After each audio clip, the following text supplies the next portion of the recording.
Welcome to Ready, Set, Sold with your host, Bryan Vogt. Are you wanting or even thinking about selling your house but don't know where to start? Good thing you found Ready, Set, Sold.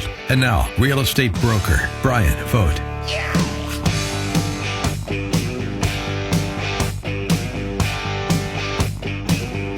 Welcome, everyone, and thanks for joining us. I am Bryan Vogt. I'm a local realtor in the Metro East market, and I am joined today by the Mayor of Shiloh, Mayor Jim Vernier. Welcome, Mayor. Thank you, Bryan. This is our debut show. This is the first time that we've aired. A little background to that I'd like to tell you about. I wrote a book this year called Ready, Set, Sold. And Ready, Set, Sold became a #1 Amazon bestseller. I was very happy with that.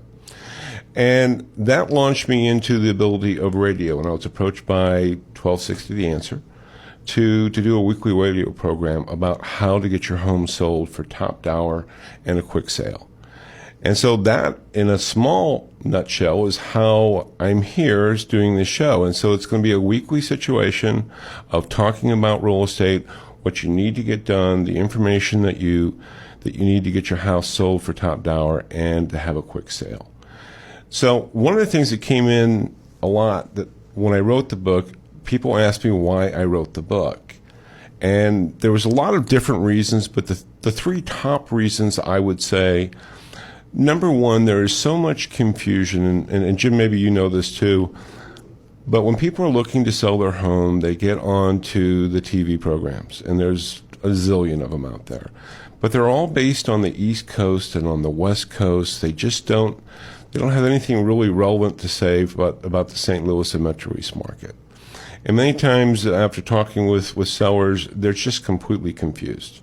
And they've made decisions that maybe weren't the right decisions that cost them money. And sometimes they're just kind of lucky if they got it right. And that was really concerning to me.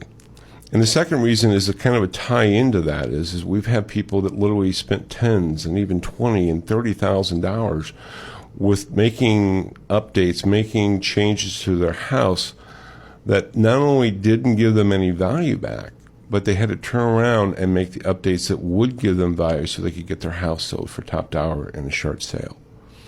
And the third reason is, I've been doing this for a while. I've been doing this for really actually over 16 years. And one of the things that we've seen, look, this is your biggest asset that most people have. It just really is. It's the biggest asset they have. And we've worked with people that maybe life didn't go the way it planned. It just didn't work out the way they was hoping to. And the sale of this house is everything. It's literally how they're going to live. Maybe get some Social Security, but literally this is the money they have. And so having that understanding, having this book available to people, that's really the goal of why I wrote the book. And I've had some great success stories of people that have read it. It's an easy read.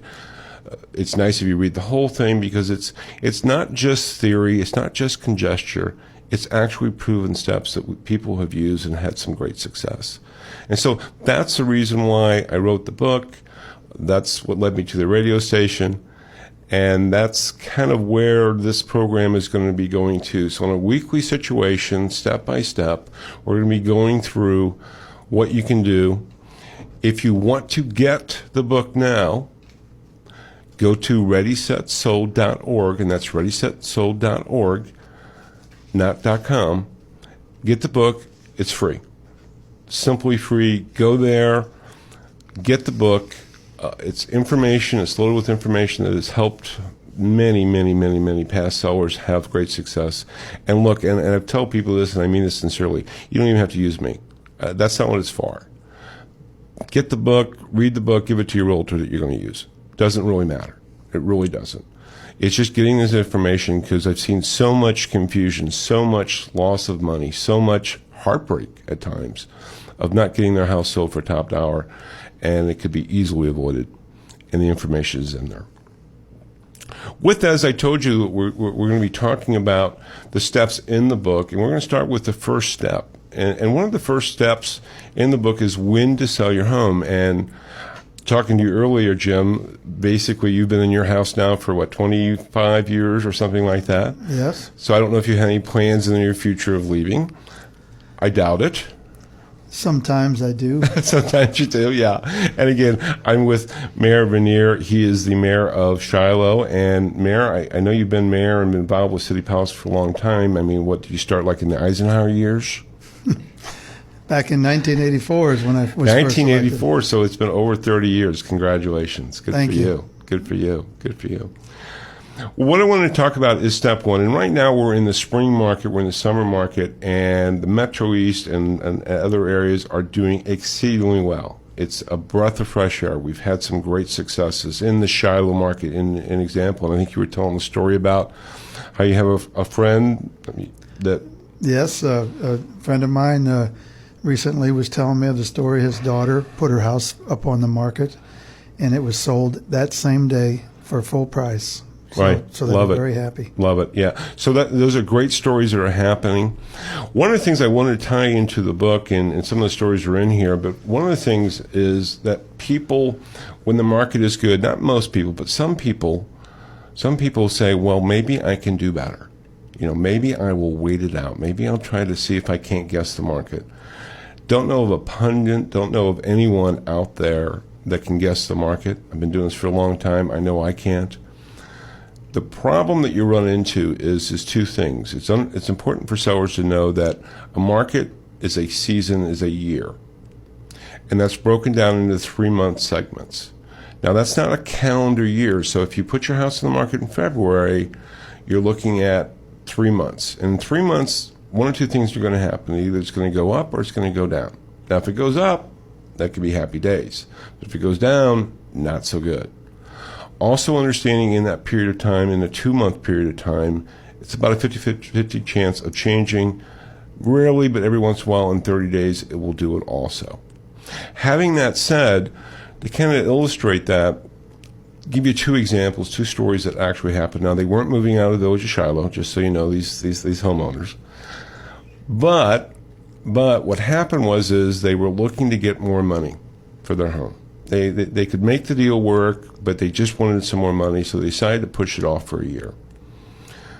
Well, what you have to understand is the true cost of home ownership, and that's your monthly payments, and that's not only your taxes and insurance and your principal and interest, but that's utilities, that's maintenance, homeowners associations. All those things play in, and there's a Murphy's Law that sometimes come into play, and that is if something's going to go wrong, it tends to go wrong when you're waiting to do something. And so a water heater in this situation went out.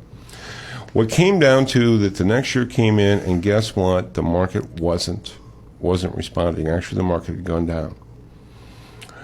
They decided they had to move. It was a situation now they were waiting, but now they had to move, so they were kind of pressed for time. They put their house on the market. They sold it, and they got about $10,000 less than what they could have gotten if they would have sold it the year before that.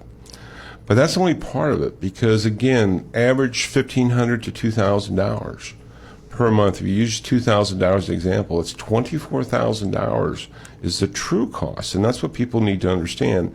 That's the true cost of selling your home, plus what you gain or you don't gain. Now, what's really interesting about this, and that's really important to understand, is that that's the good news. When markets go up, it works the exact opposite, but it can hurt you. And what I mean by that is a similar situation, and there was basically, they got $20,000 to the good. So they waited a year. However, their dream home, the home that they really wanted to have, they were dying to have, or I should say the neighborhood, was $40,000, because all ships rise by the tide and lower by the time, and real estate is exactly like that. And so when they got there, not only did they spend the $24,000, but now they got to a point where they couldn't afford that house. They got another subdivision. They were kind of happy with it, but it wasn't just their dream.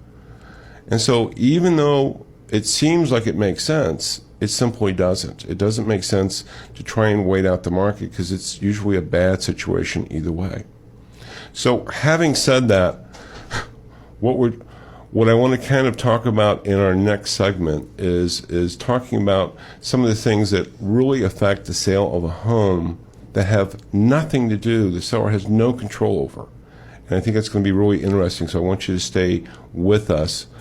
While you're here or during the break, go to readysetsold.org, and that's readysetsold.org, not .com. Get the book. Look, if you're just talking about it, if you're just in the early stages, talking in the morning, over breakfast, or at the dinner table, or whatever, or maybe you're looking to make a move now, get the book, read the book. It's simple, easy to understand, it's got proven results. So with that said, see you on the backside.